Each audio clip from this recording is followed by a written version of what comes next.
Good afternoon, financial professionals, and welcome to this edition of The Brew, Building Relationships Every Week. My name is John Florence, and I'll be your host today. This edition of The Brew is not live, but comes to you pre-recorded, and today we will be focusing on the E4 Insurance Services design team. Why? Because at E4, our mission is to help craft better financial outcomes for your clients. And one of the ways that we do that is by bringing you the expertise and knowledge of a seasoned and professional case design team. These people help to put together the solutions that address your clients' unique needs. Without further ado, I'd like to introduce Steve Berge, partner at E4 and Chief Design Officer at the company. Steve, welcome to the show, and tell us a little bit about where you are and what you guys do. I'm in bright, sunny, snowy Fargo, North Dakota. The E4 design team is what I like to call the people behind the curtain. We provide our RVPs and advisors product fits for proposed financial designs that they're coming up with, that they're uncovering. We like to think of it as a scenario where the RVPs and advisors collect the puzzle pieces, and it's our job to put the pieces together so the advisors can show their clients the ultimate solution. That's very interesting, Steve. Tell me, how did the role of design team actually develop? The role itself kind of materialized when E4 Brokerage and ISG merged. When that was all coming together, we identified the need for a focused product support role that would allow our RVPs and advisors to do what they do best. And in our eyes, that's meet with the clients. So, Steve, are you the design team, or are there actually other people that help you out with this important work? Right now, the team consists of myself working out of the Fargo location, and then we have Tiffany Armour and Angela Summers, who both work remotely. I'm Tiffany Armour. I am the internal case design specialist for E4 Insurance. My name is Angela Summers, and I am a member of the design team. I work with the LongTerm Care related products at E4 Insurance Services. Welcome to the show, ladies. Steve, why don't you tell us a little bit more about what the people on your team do? Tiffany typically supports the Wisconsin-based RVPs and advisors. I support the North Dakota, Minnesota, South Dakota, and a lot of the Wirehouse-based RVPs and advisors.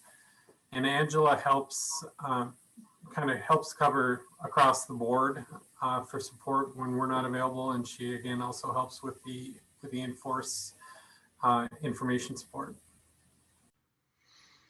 Do professionals listening to this show call your team directly, or do they work through their wholesaler, or how do they get in touch with a design team?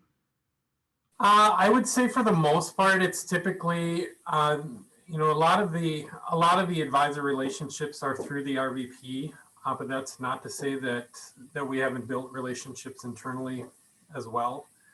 Whatever they're comfortable with, each situation is a little different. Each relationship is a little different. But we're always available too. If you're not able to get a hold of an RVP, or if you have a question that you feel is best answered by somebody on the case design team as well. We are an open book. So we have a team of highly professional craftsmen, if you will, that are working to help design solutions for our advisors' clients. What about the tools that they have at their disposal? What's available? I would say we take great pride in E4's proprietary tools. We've put a lot of work into the pieces themselves. The AIM review is probably our longest standing proprietary piece. We've tailored that over the years. I would say it's probably been in existence that we've been using it now for 15 years and have had great results with it. It's a very robust report and analysis that we put together. It starts out, the advisor identifies, a client that has an in-force policy that they may not be sure what they have, or maybe their needs have changed, or maybe it's a policy that's in trouble. So we initiate the process by requesting the in-force policy information, and that consists of current values, current illustrations to see how the policy is projected to perform. And then we take that and embed it into our report. And then we're able to do a comparison versus available products that are out in the marketplace today to see if there's, a solution out there that better fits their needs currently. Okay, that's interesting. Tell me about the long-term care analysis tool that you have developed.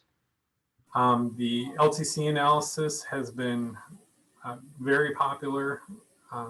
We get a lot of excellent feedback on it, that it's a nice, simple, clean piece that advisors can use with their clients to help explain, what product costs for their particular scenario and compare it to what it would cost for them if they were going to self-insure.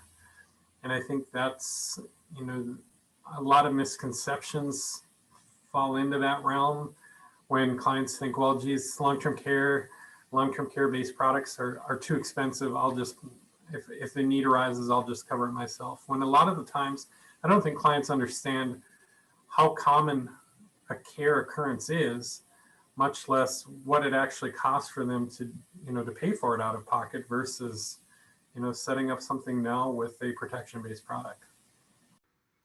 Angela, as a member of the team, you are one of the people that is primarily responsible for the generation and all the analysis work that goes into the long-term care analysis report.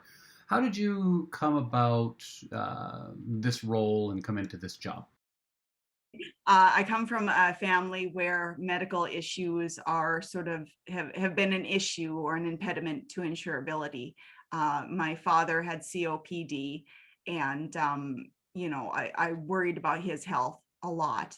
Of course, by the time we were looking and thinking about those kinds of things and having those kinds of conversations, it was too late because he was already uninsurable based upon that medical history that had often type 1 diabetic. So there are some, insurability issues there. So I think that, gets me to a place where I really appreciate the role that medical history can play and how important it is to get coverage in place before that medical history happens that can pose an impediment that could either make the person forever uninsurable or, make the rates exponentially more expensive and put it out of reach that way. It sounds like long-term care has become a really big part of your overall responsibilities, right? Tell me a little bit more about that. Once upon a time, that was only standalone. The products have evolved, which kind of takes us to the long-term care analysis piece, because I do run the long-term care analyses as well. And what that is, it's kind of because the products have evolved over time, there used to be just standalone long-term care. Then there was, the asset-based, what we term asset-based long-term care, which are the money guard, the ones with the idea of, repositioning an asset. And typically those ones, you can get inflation protection on them. They more closely resemble the long-term care, but they're still life-based. Then from there evolved a ton of what we term living benefits products that are more like a life insurance policy, and that it allows for the acceleration of a specified percentage of the death benefit for long-term care type services. And so as those products have evolved, the choices have become, more complex, and people have more choices. But then the question becomes, how do we choose which one is the best for this person? And so the long-term care analysis is a nice piece to that incorporates the products from the 3 different families and creates a way to compare them in a way based upon internal rate of return and that type of thing. And so it's sort of a no-nonsense comparison format that can really simplify that choice for people. So we've got a little bit of an acronym soup going on here. We started off with AIM for insurance review. Then we moved to LTC for long-term care. What is AIR? What's AIR?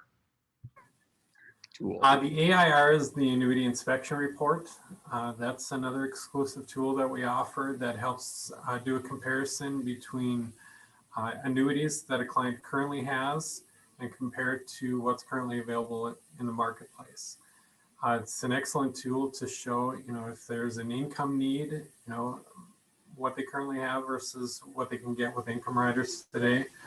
Accumulation, it's just yet another good tool I feel that we have that helps illustrate, is what a client has, what a client currently has, is that really fitting their needs currently. Tiffany, let me turn to you for a moment. We've discussed a couple of the proprietary tools that we've developed in-house at E4 Insurance Services, but you're a really big fan of something called Insight. Tell us a little bit about Insight. So Insight is great because you plug in your all your different solves, your different information, and then it kind of does all the work for you. So once you choose your different products that you want to put on your spreadsheet, you put everything listed on there, and then there's a little button that says PDF, and the client advisor is able to click on that, and it takes you directly to the illustration. So it's just a nice, clean way to present to the client all these illustrations. Instead of sending out 12 different attachments, you've got one attachment, one spreadsheet with a list of eight different products with the little attachment on there, and you have different columns you can choose to list on there. And of course, the design team isn't really just all about working with the really specialized tools that you have at your disposal, but you're also keeping tabs on everything that is going on in this really dynamic industry that we're all a part of. Tell us a little bit about some of the challenges that you guys are facing today. I would say the biggest challenge that I've seen currently is just a matter of keeping quotes current with all the products and rate changes that we've seen as of late. There's been a lot of regulation changes that have come down the pipe between 7702, which we even haven't really seen open up yet amongst the carriers. That's still coming. But AG 49A and some of the rule changes that we've seen on that, as far as how and what we can illustrate, as well as with the low interest rate environment and the kind of the pinch that it's putting on the products and causing carriers to reprice. Just keeping up with that, we've seen products be dropped off. We've seen products be repriced dramatically. All of that can be a job in and of itself to stay on top of.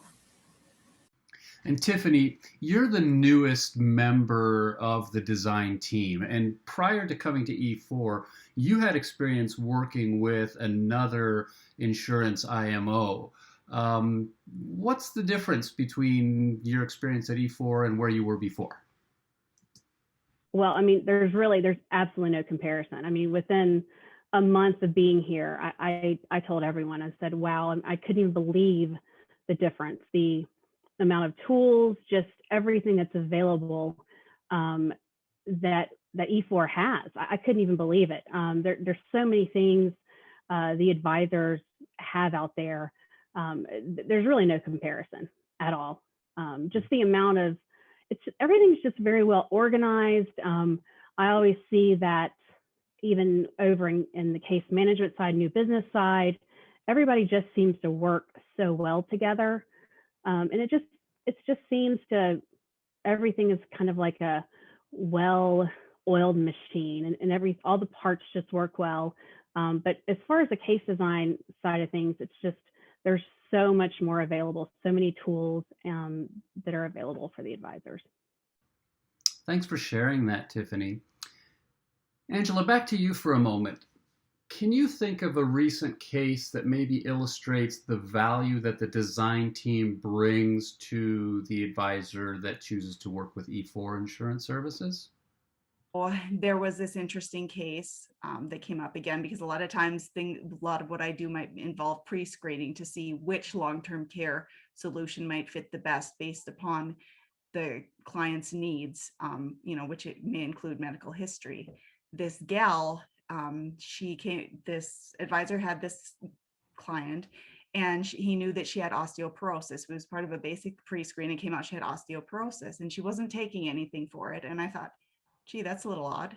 And so he's like, no, she's not taking anything for it. So I was like, well, okay, let's do this pre-screen. So I reached out to the carrier underwriters, and they said, yeah, based upon the T scores, because we gathered that extra information, they said she may be insurable. We can submit that, but we were prepared for the possibility that she might not be insurable or might be rated or whatever. So we submitted it to 2 different carriers.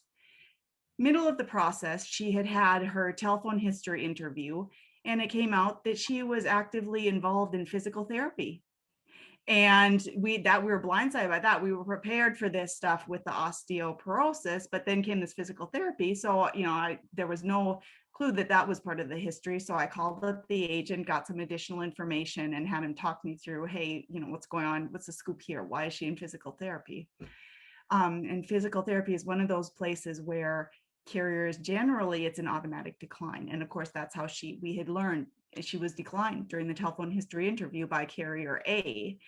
And so I got the information on it. Apparently she was super proactive in her health. She read some Australian study where you could actually potentially restore bone density through regimented weight training. So she proceeded to go and interview personal trainers that didn't meet to her satisfaction, because she wanted the person to follow this study, to read the study and apply it to her. And personal trainers, they were not about that. They weren't going to do that. Someone suggested she go to a physical therapist. She said, okay. So she proceeded to interview various physical therapists until she found one to her liking, and then began this program, which again, no doctor ordered it. She just said, I'm going to do this. And so I summarized that information, sent a synopsis to the carrier who had declined her, and they said, no go, doesn't matter. She can quit physical therapy, and then she'll be insurable after X days. Well, again, it was a preventative health thing that the woman was doing. She didn't want to quit. She was doing it. She felt it was beneficial, wanted to continue. I reached out also to the carrier B that she had applied with, and laid out the same scenario and said, she could quit tomorrow. It's not doctor ordered, but she's doing this for her health, to improve her health, and she doesn't want to quit. And they actually ended up taking her. So, it shows how important that medical history is, and how this is what we do. We go back and forth with the agents, we get the information. And in that case, we were able to, by laying out that, look, this is a very non-traditional case. The reason you typically decline physical therapy cases is because it's been doctor ordered. There's some injury or something for which the person has to recover. In this instance, her bone scores, they were satisfactory as they were. She was just doing a preventative to hopefully maybe improve something even better. And so it was not the usual reasoning. And so again, we were able to get her coverage just by asking those questions and digging and presenting that to the carrier. We were able to get a win for her, get her coverage. So that was kind of a recent interesting case and a success story. And I think shows the importance of medical history and the role of what we do too, because without asking those questions, we wouldn't have been able, because she would have been declined by carrier 2 as well. So. Well, this has been absolutely fantastic and enlightening and educational. And I'm sure we could spend a lot more time learning the intricacies of what you guys do. Before we go, maybe something a little bit more lighthearted. I know we've all been trapped inside this past year or so by the pandemic. But if you're anything like me, you've spent a lot of your free time streaming shows on TV. So give us in 2 quick seconds, what's been your favorite shows? I would say it's probably a tie. I'm a big Bosch fan on Amazon, and I I also thoroughly enjoy a show called Peaky Blinders on Netflix. Some of the more girly ones like Bridgerton. We had to watch that. I had to watch that one. But yeah, I love true crime. So I do like to watch a lot of documentary type of stuff.